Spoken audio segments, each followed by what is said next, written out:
আমরা চলে এসেছি দেবভূমি হিমাচল প্রদেশের একটি বিখ্যাত পর্যটন শহর মানালিতে, যে শহরটি কাঠের তৈরি মন্দির এবং পর্বতে ঘেরা, যেটি স্পিতি এবং লাহুল উপত্যকার প্রবেশদ্বার।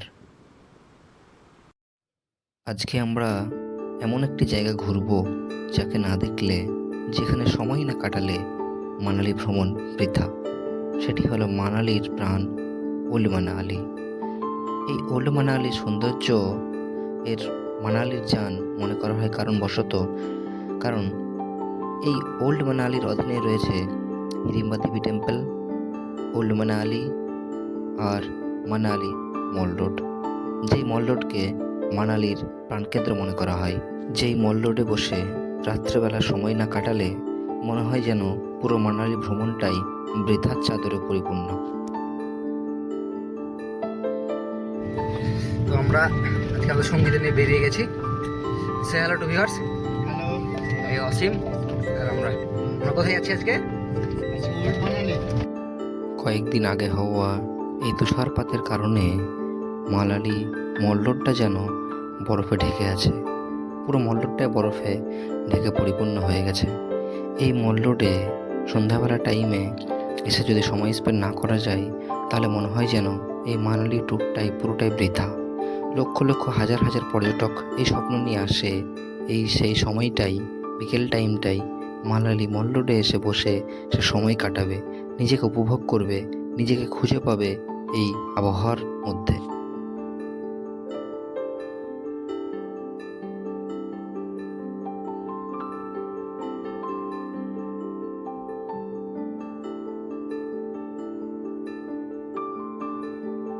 মানালি মল রোড থেকেই হিড়িম্বা দেবী টেম্পলের দূরত্ব 2 কিলোমিটার।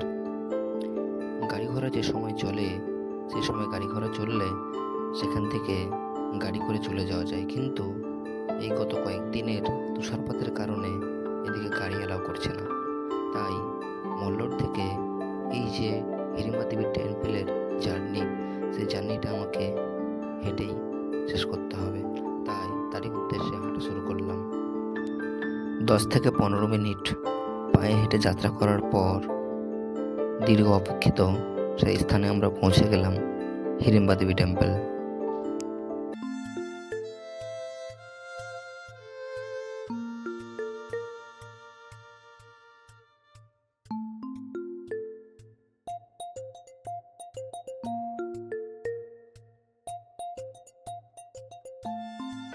হিড়িম্বা দেবী মন্দির বা ধুঙ্গেরি মন্দির যে শুধুমাত্র একটি পর্যটন কেন্দ্র এমনটা নয়। এই মন্দিরের পিছনে লুকিয়ে আছে ইতিহাস, যার স্বাক্ষর আমরা। এটি প্রাচীন গুহা, যা মহাভারতের ভীমের স্ত্রীর হিড়িম্বা নাম অনুসারে নামাঙ্কিত হয়েছে। এই হিড়িম্বা দেবী মন্দিরেই বাইরেই শুটিং হয়েছে বলিউডের বিখ্যাত মুভি এ জওয়ানি হ্যায় দিওয়ানি।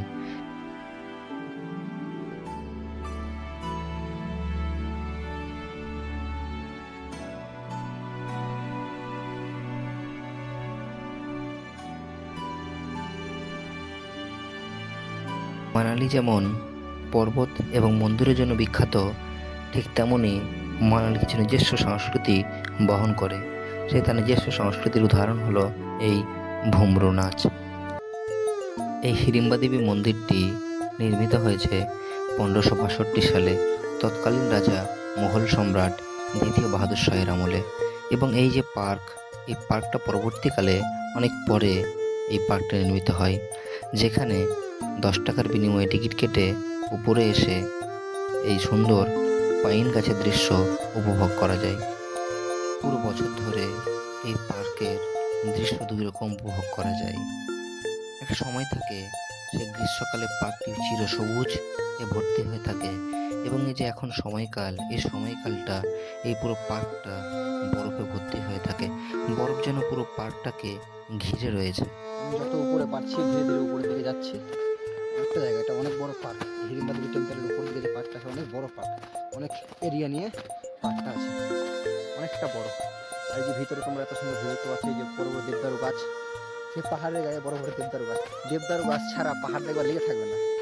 আর পাহাড়ে যদি দেবদারু গাছ না থাকে তাহলে পাহাড় ধস নামে। যখন বৃষ্টি হবে দেখবা তখন প্রচুর ধস নামে ক্ষয়ক্ষতি হয়। অন্যতম কারণ হলো যে গাছগুলো থাকে পাহাড়ে সেই গাছগুলো কেটে নেওয়া হয়। আর বেশি পরিমাণে জল যদি বর্ষা হয় তাহলে আর বন্যা হয়। এই হিড়িম্বা মন্দির থেকে প্রায় 2 কিমি দূরে অবস্থান করছে মানালির ঐতিহ্যবাহনীয় স্থান ওল্ড মানালি, যেখানে বয়ে যাচ্ছে সিন্ধু নদীরই একটি শাখা নদী বিয়াস, যা শীতকালে বরফের চাদরে ঢেকে যায়, যার সৌন্দর্যের টানে বহুদূর থেকে ছুটে আসে হাজারো পর্যটক এই বিয়াস নদীকে এক পলক দেখার জন্য।